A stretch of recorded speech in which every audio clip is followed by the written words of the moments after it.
ನಿವೃತ್ತ ಪ್ರಾಚಾರ್ಯ ಅಂತ ಎಸ್.ಎಂ. ಯರ್ನಾಳ್ ಅವರೇ ಹಾಗೂ ಉಳಿದ ಎಲ್ಲ ಗ್ರಾಮಸ್ಥರ ಹಿರಿಯರನ್ನು ಸ್ವಾಗತಿಸ್ತಾ ಹಾಗೂ ನಮ್ಮ ಸಿಬ್ಬಂದಿಯನ್ನು ಸ್ವಾಗತಿಸ್ತಾ ಹಾಗೂ ಎಲ್ಲ 9, 8 ಮತ್ತು 10ನೇ ತರಗತಿಯ ವಿದ್ಯಾರ್ಥಿಗಳನ್ನು ಸ್ವಾಗತ ಕೋರುತ್ತಾ 2025 ಮತ್ತು 26ನೇ ಸಾಲಿನ SSLC ವಿದ್ಯಾರ್ಥಿಗಳ ಬೀಳ್ಕೊಡುವ ಸಮಾರಂಭ ಕುರಿತು ಒಂದೆರಡು ಮಾತುಗಳನ್ನು ಹೇಳ್ತೇನೆ.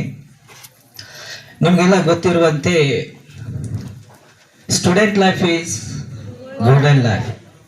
ವಿದ್ಯಾರ್ಥಿಗಳ ಜೀವನ ಬಂಗಾರ ಜೀವನ ಅಂತ ಹೇಳ್ತಾರ. It is not, it is way to life. ಅಂದ್ರೆ ಕೇವಲ ವಿದ್ಯಾರ್ಥಿಗಳ ಜೀವನ ಬಂಗಾರ ಜೀವನ ಅಷ್ಟೇ ಆಗಬಾರ್ದು, ಅದು ಜೀವನ ಉದ್ದಕ್ಕೂ ಬಂಗಾರ ಜೀವನ ಆಗಬೇಕು ಅನ್ನೋದು ನನ್ನ ಮಹದಾಸೆ. ಅದಕ್ಕಾಗಿ ನಿಮ್ಮ ಬಂಗಾರ ಜೀವನ ಆಗಬೇಕಂದ್ರೆ ನಾವು ಕನಿಷ್ಠ 10 ರಿಂದ 15 ವರ್ಷ ಕಷ್ಟಪಟ್ಟಿದ್ದಾಗಿದ್ರೆ ಮುಂದಿನ 60 ವರ್ಷ ನಾವು ಏನು ಮಾಡ್ತೀವಪ್ಪ ಅಂದ್ರೆ ನಾವು ಹ್ಯಾಪಿಯಾಗಿರಕ ಸಾಧ್ಯ ಐತಿ. ಒಂದು ವೇಳೆ ಇವಾಗ ನಾವು 10 ರಿಂದ 15 ವರ್ಷ ಕಷ್ಟವನ್ನ ಅನುಭವಿಸ್ಲಿಲ್ಲ, ಸುಖದಿಂದ ಇದ್ದೀವಂದ್ರೆ ಮುಂದಿನ 60 ವರ್ಷ ನಾವು ಕಷ್ಟವನ್ನ ಅನುಭವಿಸಬೇಕಾಗುವಂತ ಒಂದು ಪರಿಸ್ಥಿತಿ ಬರ್ತೈತಿ. ಅದಕ್ಕೆ ಒಟ್ಟಾರೆಯಾಗಿ ಹೇಳುವುದಾದರೆ ನಾವು ಸಕ್ಸಸ್ ಆಗಬೇಕಾದ್ರೆ ಹಾರ್ಡ್ ವರ್ಕ್ ಮಾಡಬೇಕು, ಅಂದಾಗ ಮಾತ್ರ ನಾವು ಜೀವನದಲ್ಲಿ ಯಶಸ್ಸನ್ನು ಪಡೆಯಲು ಸಾಧ್ಯ ಆಗ್ತೈತಿ. ಅದಕ್ಕೆ ಒಂದು ನಿದರ್ಶನ ಹೇಳುವುದಾದರೆ, ಒಂದು ಸಾಮ್ರಾಜ್ಯ ಇತ್ತು. ಆ ಸಾಮ್ರಾಜ್ಯದಲ್ಲಿ ಒಬ್ಬ ರಾಜ ಇದ್ದ. ಆ ರಾಜ ಬಹಳಷ್ಟು ಜಿಪುಣಾಗಿದ್ದ. ಆ ರಾಜ್ಯದ ಸುತ್ತಲೂ ಹಳ್ಳಿಯಿಂದ ಏನಾಯ್ತಪ್ಪ ಅಂದ್ರೆ ಕೂಡಿತ್ತು.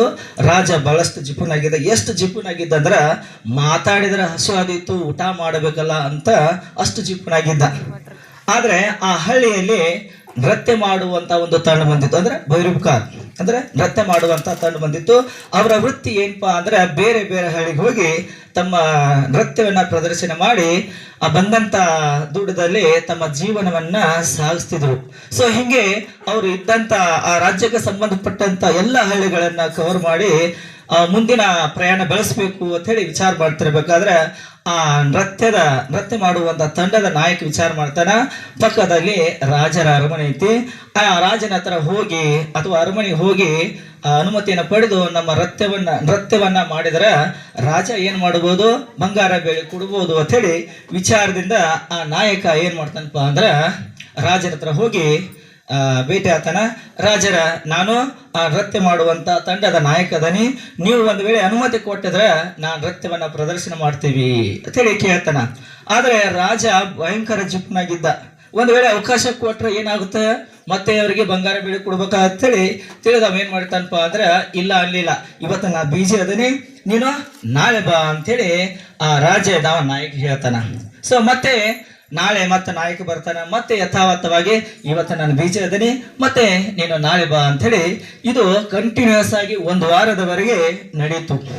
ಅವಾಗ ಅಲ್ಲಿರುವಂತ ಪ್ರಧಾನ ಮಂತ್ರಿಗಳು ಮತ್ತು ಆಸ್ಥಾನಿಕರೆಲ್ಲ ವಿಚಾರ ಮಾಡ್ತಾರ, ಒಂದು ವೇಳೆ ನಾವು ಆ ನೃತ್ಯದ ನಾಯಕನಿಗೆ ನಾವು ನೃತ್ಯ ಮಾಡಲು ಅವಕಾಶ ಕೊಡ್ಲಿಲ್ಲ ಅಂದ್ರೆ ಮುಂದಿನ ಪ್ರದೇಶಕ್ಕೆ ಹೋಗಿರುವಂತ ಆ ನೃತ್ಯದ ನಾಯಕ ಹೇಳ್ತಾನ, ಇಂಥ ಒಂದು ಪ್ರದೇಶದಲ್ಲಿ ಒಬ್ಬ ರಾಜ ಅದಾನ, ಆ ರಾಜ ಬಹಳಷ್ಟು ಜಿಪುಣದಾನ, ಕೆಟ್ಟದಾನ ಅಂತೇಳಿ ತಪ್ಪಾಗಿ ಹೇಳ್ಬೋದು ಅಂತ ಹೇಳಿ ಅಲ್ಲಿರುವಂತ ಮಂತ್ರಿ ವರ್ಯರೆಲ್ಲರೂ ಡಿಸ್ಕಸ್ ಮಾಡಿ ರಾಜನಿಗೆ ಹೇಳ್ತಾರ, ರಾಜರ ನೀವೇನು ಬಂಗಾರ ಬೆಳೆ ಕೊಡೋದು ಬೇಡ, ಅದನ್ನ ನಾವೇ ಕೊಡ್ತೀವಿ, ಆದ್ರೆ ನೀವು ಬರೀ ಅನುಮತಿಯನ್ನಷ್ಟು ಕೊಡಬೇಕು ಅಂತ ಹೇಳಿ ಆ ರಾಜರಿಗೆ ಹೇಳಿದ ತಕ್ಷಣ ಅವಾಗ ರಾಜ ಆಯ್ತು ಹಂಗಾದ್ರೆ ಇವತ್ತ ಮಾಡ್ರಿ ತಂದ್ರು. ಆಯ್ತು ಅಂತೇಳಿ ಆ ರಾಜ ಅನುಮತಿನ ಕೊಟ್ಟ ತಕ್ಷಣ ಎಲ್ಲರೂ ಸಭಿಕರು ಮತ್ತು ರಾಜ ರಾತ್ರಿ 11 ಗಂಟೆಗೆ ನೃತ್ಯ ಪ್ರದರ್ಶನ ಆಯಿತು. ಒಂದು ಬದಿಗೆ ರಾಜನ ಬದಿಗೆ ತನ್ನ ಹೆಂಡತಿ, ಮಗಳು ಮತ್ತು ಸಭಿಕರು, ಅಲ್ಲಿರುವಂತ ಸನ್ಯಾಸಿಗಳು, ಸಾಮಾನ್ಯ ಜನರು ಎಲ್ಲರೂ ಏನ್ ಮಾಡ್ತಾರಪ್ಪ ಅಂದ್ರೆ ಕುಳಿತುಕೊಳ್ತಾರ. ರಾತ್ರಿ 11 ಗಂಟೆಗೆ ನೃತ್ಯ ಪ್ರಾರಂಭವಾಯಿತು. ನೃತ್ಯ ಪ್ರಾರಂಭವಾಗಿ ಮುಂಜಾನೆ 4 ರಿಂದ 5 ಗಂಟೆಗೆ ನೃತ್ಯ ಮುಂದುವರಿತು. ಆದ್ರೆ ನೃತ್ಯ ಮುಂದೆ ನಡೆದಂತ ಸಮಯದಾಗ ಆ ನರ್ತಕಿ ತಾಳಕ್ಕೆ ತಕ್ಕಂತೆ ಕುಣಿಲಿಗಳು, ಅಂದ್ರೆ ತಾಳವನ್ನ ತಪ್ಪಳು.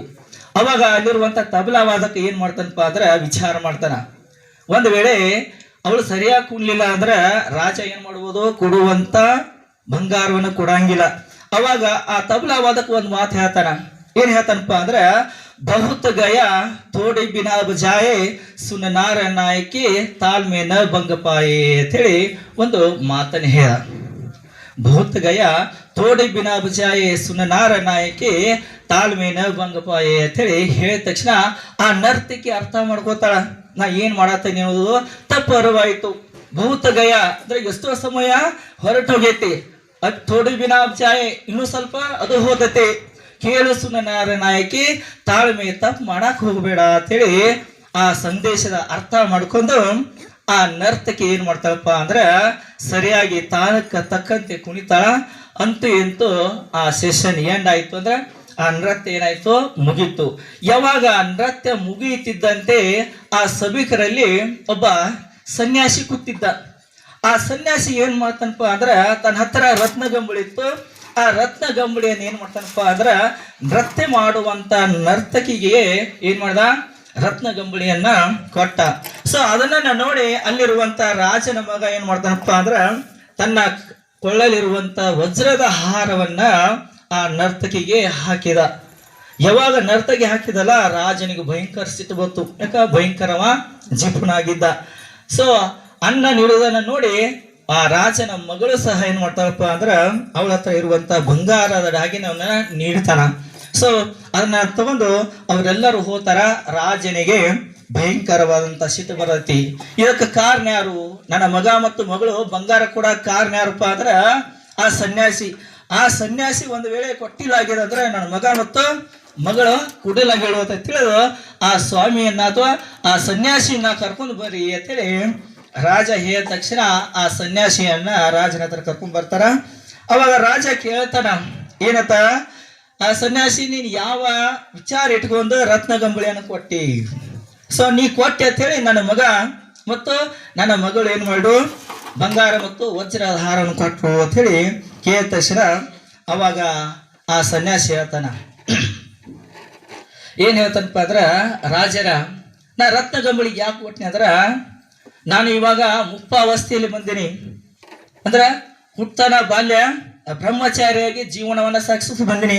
ಆದ್ರೆ ಇಂಥ ವಯಸ್ಸಿನಲ್ಲಿ ನನ್ನೊಂದು ಆಲೋಚನೆ ಬಂದಿತ್ತು, ಈ ಒಂದು ಅವಧಿಯಲ್ಲಿ ಈ ಒಂದು ಏಜ್ ನಲ್ಲಿ ಮದುವೆ ಆಗ್ಬೇಕು ಅಂತೇಳಿ ಬಯಸಿನಿ.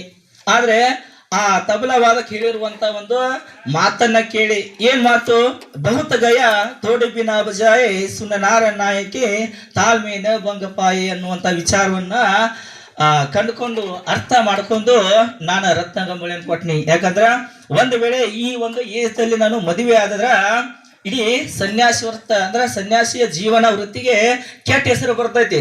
ಸೊ ಅದಕ್ಕಾಗಿ ನಾನು ಆಗಬಾರ್ದು. ಆ ಜ್ಞಾನೋದಯನ್ನ ಆ ಮಾತಿನಿಂದ ಗೊತ್ತಾಗಿ ನಾ ರತ್ನಗಂಬಳಿಯನ್ನ ಕೊಟ್ನಿ ಅಂತೇಳಿ ರಾಜನ ಮುಂದ ಹೇಳಿದ.